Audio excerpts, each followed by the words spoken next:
Adam, welcome to Paper Napkin Wisdom. I'm excited to have you here today. Great. I'm excited. Thanks for having me. You shared a really interesting napkin, and I think we're going to get into in the intro. I alluded to your company, but it says move fast, and in brackets, try not to break things. Why did you share that with me? I'm all about jumping and building your wings on the way down. And to me, you're always going to have to be moving for that philosophy to have life. But when you're moving, you have a high risk of breaking things. So try not to break all the things, but break some things along the way, and you will find yourself quicker and with more enthusiasm and excitement, in my opinion, than overthinking it. I think there's really two really big parts of that you're also alluding to a little bit with the napkin. And jumping and building your wings on the way, part of that's preparation. You got to bring a bunch of stuff with you when you jump, right? You're not just jumping without the things that might be helpful on the way outward and hopefully upward, right? Yeah, of course. General Colin Powell had a great philosophy, the 40-70 rule, he called it, where he never made a decision if he was less than 40% prepared. But if he had thought about it more than 70%, then he had overthought it. It was an old idea and you need to start over. There's a sweet spot. So come prepared, but be prepared to build the plane a little bit while it's flying. And that's how I've always lived my life. And I really like that 40-70 rule. People talk about the other rules he has, but that 40-70 rule is really interesting because he does start over. He said the 70% and over, those ideas are old. Like Mhm. they're not worth pursuing. And and then I think he also talked about it being based on feel, right? And is that how you run it also, that 40-70 rule based on feel? I don't know if being an entrepreneur is a gift or if it's something you learn. We're all probably different, but I would say that the way that I became an entrepreneur is because my gut told me it was time. My gut told me that I could do it. And so that gut, that entrepreneur's gut, is a real thing. And it is really how a lot of us calculate or make the final element of our decision. So yeah, it's a very real thing. How you feel is supremely important to this. Yeah, and I agree. I think that we're also entrepreneurs are really sensitive to changes in momentum. I mean, the speed is important to your world and your napkin, but we're really sensitive to changes in momentum. We can see all the numbers look good. We can have a whole bunch of green on our dashboards, but something can be bugging us in our gut, and we're feeling it, right? We're feeling that shift in momentum, either slowing us down or picking us up. And part of it is like listening to that, right? 100%. And, there are a lot of fun metaphors that I'm sure that we will uncover in the next 30 minutes or so, being in the racing industry. But you can have the most technologically advanced race car and the most well-trained driver. But when you're out there, the conditions change and you've got to feel it. You have to feel the car, you have to feel your business, you have to feel your gut. And the older I get and the more things that I attempt to and then ultimately accomplish, the more confident I get in believing in my gut, and no one's ever going to tell me otherwise. Yeah, that's awesome. So the other part of jumping and building your wings on the way down is, so preparation's part of it, but this idea that some of what you prepared may not be relevant is also part of it. Like abandoning some ideas that you may have had when you jumped off. That's also important too, isn't it? That's why I love his rule about 40-70, because I'm never so married to a concept by 70% or less that I'm not willing to just let it go if I see it's not going to work. We have to pivot. The faster you pivot, the more successful you'll be. Yeah, and sometimes we like to use words like pivot instead of failing ideas because failing feels a little more final. But there's nothing wrong with that, right? You're inherent in your napkin and in your philosophy is this idea that you've just got to fail fast. You've got to fail ideas quick and move on to the next thing, right? I think someone told me once it's only considered failure if it's the last decision you're going to make. So until then, you're just learning. Yeah, that's awesome. So let's get into how you applied this in your business extreme experience because you know I love this space. I'm one of those. I'm one of the dreamers, right? That loves to rent a supercar, race around a track, and that's your business, isn't it?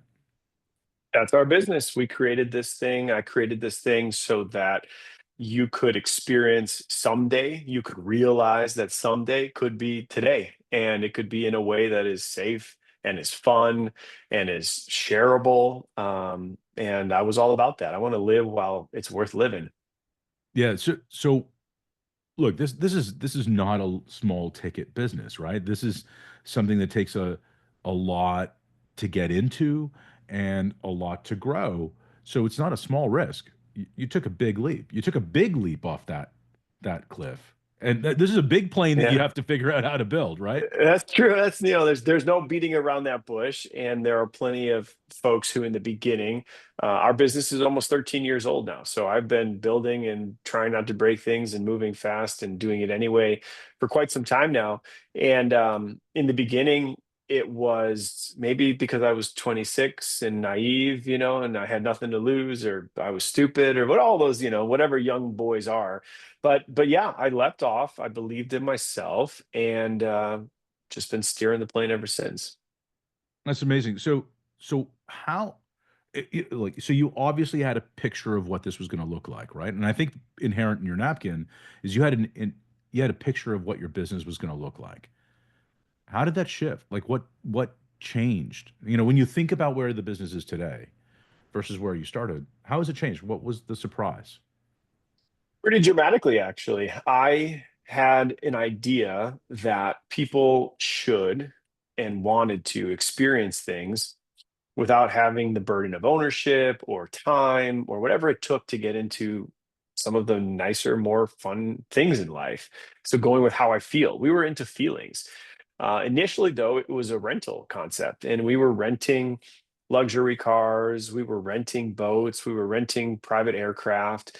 And that was a business model that had existed, and I was just a new player in the market. But all of our customers, and I'm talking in less than 10 months' time, I picked up on the fact that our customers were calling us saying, we don't want to rent them like we want to own them. We just want to experience them and call it a day. We want to feel the dopamine, the endorphins, the stories, the life memory posts that come along with it. But that's all that we want to do. And so that's exactly what I pivoted to in a very short period of time. And I started running experiences. And most folks were interested in cars. So I let the aircraft and the watercraft go and I focused on cars. And I started following their lead and saying, how do you want to experience these cars? Oh, they're race cars. I want to experience them on a racetrack. I want to experience them somewhere where I can open up the throttle and do what these cars are designed to do. But by the way, I have no experience. So I need someone with me who does have experience and who can teach me how to do this safely.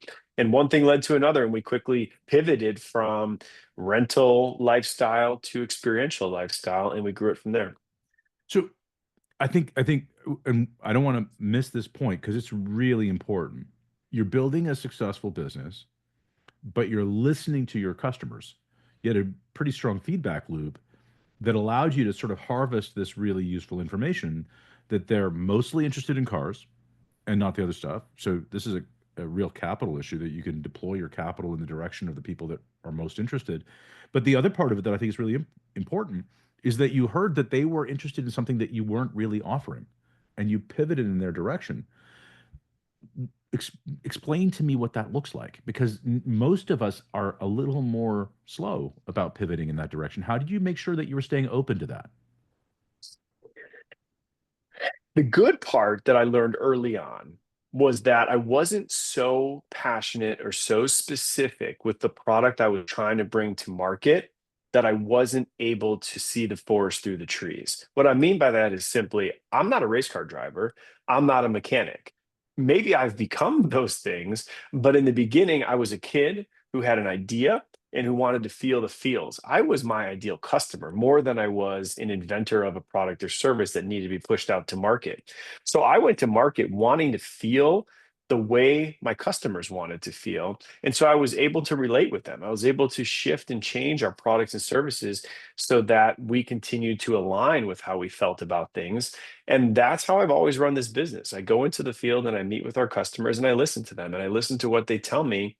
And when they tell me that they want to elevate their experience or their engagement with our brand, I ask them how, and then we create that, because since day one, that's how I created this business. And so it's always, now it's kind of woven into our DNA of how I actually make change and decisions around here. I don't know another way. I would never come up with a product and force it on the market because I'm passionate about it. I always start with the market and say, what are you passionate about? I'm the builder. All that I'm doing is facilitating the things to give you back what you're looking for.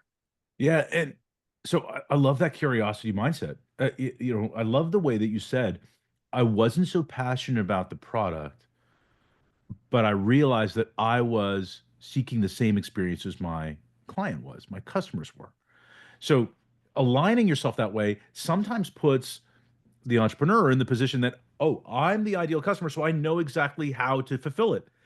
You disquieted that again, and you said, no, no, you asked them how, right? And then you gave them back what they were asking for when you aligned with that experience. And now it's structural, right? Now that's structural. So explain to me how you run that feedback loop now in a business that's really grown from the idea that you were just going to start off with, you know, renting cars and planes to people. It's harder. There's no doubt about it. It's harder because then you invest in an infrastructure and you invest in the capex and the people. So if you call me tomorrow and say, you know what I really want is airplanes, it's a lot harder for me to just say, great, and let's do that. So you've got to pick your lane. And as you get bigger, you have to realize that you can't make everybody happy all the time. But every Monday, I review our net promoter score reports and I read the feedback and I read one or two of the positives because I think that debriefing on your wins is just as important as debriefing on your losses. But then I go over to the detractors and I say, okay, you signed up for something. Why did you not get out of it what you wanted to get out of it? Was it an expectation thing? Was it a communication thing? Or did we simply not deliver? And I need to figure out how to deliver better. And I try to organize them by quantity. The most feedback I've received is about more time in the cars or the brand of the car or the cities that we bring our cars to. And we address them one by one in order of significance so that I can take the most feedback and address it, and work my way down the line. And that's just one component, right? The other component, of course, is all the feedback that you get from us before your experience, during your experience with the employees right there at the racetrack, and or after your experience, and of course the things that feed back to our NPS scores and all of our reviews. But we read those and we take them seriously, and that's part of how we've always done things. It's really neat. So for people who don't know, NPS is Net Promoter Score. Net Promoter Score effectively asks one simple question to all of your customers.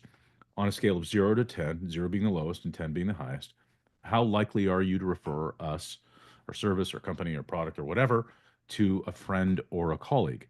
And and it's pretty harsh on what's a promoter and what's a passive and what's a detractor.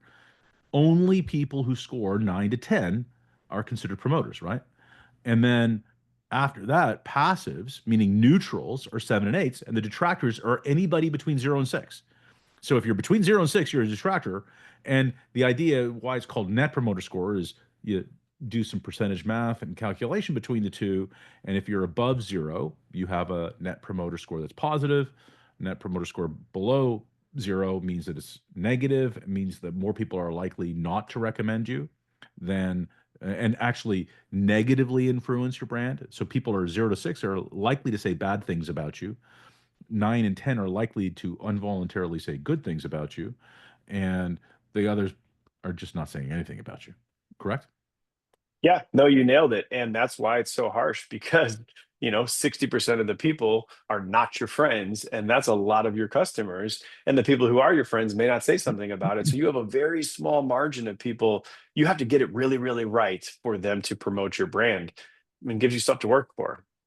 In a higher ticket product. So some people are going to say, "Oh, it's easier to wow your client with a high ticket product where you're giving people this experience." I'm going to bet you're going to say it's harder. That's a loaded question, and I'll tell you why. Because anyone who's trying to run a business and have a high promotion and have a great brand that attracts and retains its customers, I don't want to say you're at odds with yourself, but that might be your biggest challenge. And what I mean by that is people get into business to make money. But the more customers that you have because you're selling more of your product, the more expenses you incur to ensure that they have a positive experience, and that takes away from your ability to profit. And at the same time, though, if I prioritize profit over customer experience, now that customer experience is going to really show, and I'm going to profit myself right out of business. And so how do you ride the thin line? And this is, we would all love to say, if I'm going to charge you $1,000, I'm going to spend $1,000 right back on you, and you're going to give me a 100 net promoter score. But then what am I in business to do? I don't have a business that has any value. So if I need to create a profit margin and deliver a 100 net promoter score, I've got my work cut out for me. So it's not only a challenge to sell a higher ticket item just because of the cost, but then it's a challenge to turn around, deliver the value that people expect for the price that they paid, and run a business profitably. And that's one heck of a challenge. One I embrace, but that's why it's a loaded question. Yeah, it's a loaded question, especially with your business name being Extreme Experience. You're selling people an extreme experience. I mean, it's in the name, right? It's in the name. We have three pillars here. Ensure safety, of course, is number one. Cultivate teamwork is number two, so that we work together and deliver a positive experience. Those are the three pillars every single decision we make are based on. So it's part of what we do. It's what we breathe. That's amazing. So I want to get back to what you're looking at in the NPS. If you see something that you're sensitive to, let's say there's a hot button issue against one of the three pillars, but you only saw it in one. Is that something you're paying attention to? I'm always going to pay attention to it, of course. But going back to our abilities to pivot and our abilities to move fast, I've got to decide how and what I'm going to move to address. Was it one person's concern or was it 50 people's concerns? Obviously, if I can make 50 people happier, I'm going to start with that. But I'm not going to rule anything out. Yeah. So let's talk about the process but behind you get the NPSs, you're looking at them on Monday, and then you've got a team. You've got people who are managing various aspects of the company, various deployments, various experiences. How do you bring that feedback to the team? What does that look like? Every Monday afternoon, we have an exec meeting. I've got 8 people on my exec committee, and they represent all the different departments in our business. And of course, the first thing that we discuss is the prior weeks. The way that our business is set up, for anybody who's not familiar, is we are like a concert tour. So we visit different cities, bringing our program to those cities, and then those cities they conclude. And we might be there for a day, a week, a month, depends on the size of the market. But we always review post the activation, how that city responded, what were the challenges that were unique, what were the wins that were unique, and each of those departments, from customer service to operations to people and culture, they all to marketing and advertising, they all take something away from that NPS score. And it's really interesting to see how one thing can be dispersed so individually, where accounting looks at it one way and customer service looks at another way, marketing looks at another way, operations looks at another way, but it's all the same customer. But how they spoke to that customer, how that customer spoke to us, how they paid us, how they didn't, all these interesting things, they weigh into it. And so we make sure to go around the circle and each take something away from it. I love that. And I love that because perspective is truth, right? When people are looking at it from their own perspective, that perspective is their truth. Like they're actually Yeah, seeing what they see, and it- it can be there's totally no right different. or wrong answers other than take something away from it. Right, right. So where does the try not to work in this paper napkin, right? How do you, you're saying try not move fast and try not to break things. I think there's a part of it that is like if it breaks, it breaks. But you're not trying to break. You're not moving fast to break things. You're moving fast, right?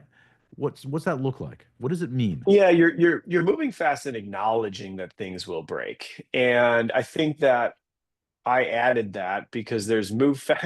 I bought a poster when we had our first office, right? And it said move fast and break things. And I was like, well, do we have to break things? And then there's, don't break things, which means you're not moving fast enough. I think the old racing saying is if you're not scared a little bit, you're not going fast enough. So there's somewhere in the middle. And being in the racing industry, it was so obvious that you could get all you know, these analogies, and then you could immediately see them on the racetrack in real life. Because in real life, I don't want to crash a Ferrari, but I also know that if I don't have Ferraris going around the racetrack, that means I don't have customers, which means I'm not doing something right. I'm not appealing to them. I'm not giving them the feelings. I'm not acquiring those customers. But also, you put enough people around a racetrack, and eventually someone's going to bang something up. And so, right there on my first day of the job, it was, hey, I'm going to move fast. I'm going to acquire customers. I'm going to learn lessons. I'm going to put myself out there because, quite honestly, we were forming an industry along with it. This was not something that was on every street corner in every city. So I wanted to be the first to market to do it. But I knew by doing that, I wasn't going to be fully prepared. We were going to put some unqualified people in some tricky situations. But to maximize the experience, as I learned, we might break a few things along the way. So just manage it, mitigate it. Don't catastrophically break things. Don't go that fast, but go fast enough where you pick up some lessons and you break a few things. There's a really strong metaphor within that for the actual business experience that you provide. And when I did it, and you talked about this, there's a person beside you, right? There's a experienced driver sitting on literally your shoulder with experience probably in the track a little bit, but mostly experience driving cars quickly, and they're coaching you to get to that line, to get to that experiential line, right? Yep. Um, when you're going through this and coaching your team, is that the role you're playing? You're playing the role of the person beside the driver, pushing them a little bit faster. I like that. That's good. Being I always think that the CEOs, one of their most important jobs is to be a curious coach, right? So I'm always going to be curious. I'm always going to be coaching, but yeah, I'm there to make you feel um, outside of maybe your comfort zone. You're going to have, and I'm there to push you a little bit, never to the point of breaking completely, but when you move fast, there's some stuff that you're going to scratch up along the way, and that's my job, to push the business and to push its people outside so they realize that, hey, most people get to a racetrack, most people work for a business, and they're 5/10. They're in their comfort zone. And that's where they're destined to stay. And they may think that 6/10 is so far outside of their norm. On a racetrack, if you've never turned a car at 80 miles an hour before, or in the office, if you've never challenged an idea or tried something that could fail. And that's kind of the danger zone, that 60, 70%. You get to that 7/10, that 8/10, and you realize how liberating it is because the magic all happens outside of my comfort zone. And we're still not talking 10/10s. We're just suddenly performing at a higher level in the workplace. We have more candor, we have more communication, we try more ideas. You go to the racetrack, once you realize that your car is not going to roll over at 6/10 or 7/10, and you actually can put the pedal down and feel what those that acceleration and what those brakes feel like in a Ferrari, it opens up your eyes entirely. And that's the move fast. There's more Yeah, out there before you even get to the limit. I love that. I remember coming around a corner one time, and the second time I was going around the corner, and the driver and the coach beside me said, "Last time you didn't floor it, floor this now. I'll tell you when." And I was still in the corner, and I was definitely not comfortable with when they said it, but they said it with so much confidence that I floored it, and uh, so I got a sense of that feeling that I wouldn't have done on my own. And I think that's really important about what the CEO's role can be in leadership, right? To help people get to that place where they're just slightly uncomfortable. But that because that's where growth happens too, right? We don't grow from a place that's comfortable and safe and familiar. It's going into the unfamiliar. That's where we grow, right? It is. It is, and I really enjoy and thrive now. And even myself, I had to break out of my own comfort zone of how I led or how I took chances or how I communicated feedback to others. But I realized early on that a CEO's job was to be a facilitator. We need to facilitate conversations. We need to facilitate being uncomfortable. And then we need to facilitate pushing through that, being successful, clapping, your hands for your wins and achievements and doing it all over again. And so now I come to work and that's what I thrive on, right? I thrive on being that coach, pushing myself and the people around me and really seeing results come from it. So who does that for you now? How do you keep in that discomfort zone for yourself? For me, rule number one, actually, but probably, well, two or three main rules. Rule number one is I always go to the gym. It's all about health and fitness for me. So there's a personal plug, but go push yourself. Your body will always fight against you as you age. And so go fight back. And that nothing feels better to me than just going to the gym and fighting back. Number two, I have a coach. Everyone needs a coach, and so I have a coach, and he pushes me and challenges me. And I'm in plenty of peer groups, CEO and entrepreneurship peer groups, where we sit down and talk about things because we realize that once you take out the fancy cars or the widgets or whatever it is you do underneath the hood, there's another one. They're pretty much all the same. Businesses are Yeah, businesses, and so between those two, my personal challenges physically and my professional coaching, those are the two things that really push me. that's great. We've been ending every episode this season with a shout out to John Ruhlin. John Ruhlin was a guest early in his career and progression. He wrote a best-selling book called Giftology, and his early napkin to us 11 years ago was "What you appreciate appreciates," and that is, what you appreciate something in the world, it appreciates in value, and he started a movement around being grateful, and it changed a lot of people's worlds. So, as a shout out and hat tip to him, because he suddenly passed away late last year, we're asking all of our guests to put some appreciation out in the world. Is there someone you'd like to shout out? Yeah, for me, it's pretty easy. Maybe it's the same for many people, but I always have said since day one that I would never be able to get out there, move fast, try not to break things, push my comfort zone, and achieve results from them if I didn't have my foundation, my family. And I've taken my philosophy that I deliver in business, which is that someday could be today, is today, should be today, and I take that back home with me. Knowing that my house is in order is the most important thing to me. So, to my wife and two little girls, they're the ones that remind me that business is not the only thing in life. They're the ones that remind me that time is precious and you have to enjoy it and give back. And that's what we do at work. We give everyone experiences every day, but I need to go home and enjoy that as well because they won't be little kids forever. And so I really do enjoy how they keep me balanced. And how, most importantly, I do appreciate them and I appreciate the time that I have with them when they're little. And I try to, like my customers who say, you know what? I'm 32 years old. I'm going to go drive a Ferrari because 32-year-olds don't drive Ferraris, but someday is today. When I go home and I see my little kids and I say, "Hey, you're not going to always be little, so let's go do that thing that we might be putting off that might be more expensive than we should spend money on today. That might take you to a later bedtime than you should be because you know what? Some days today. Let's enjoy it while we have each other.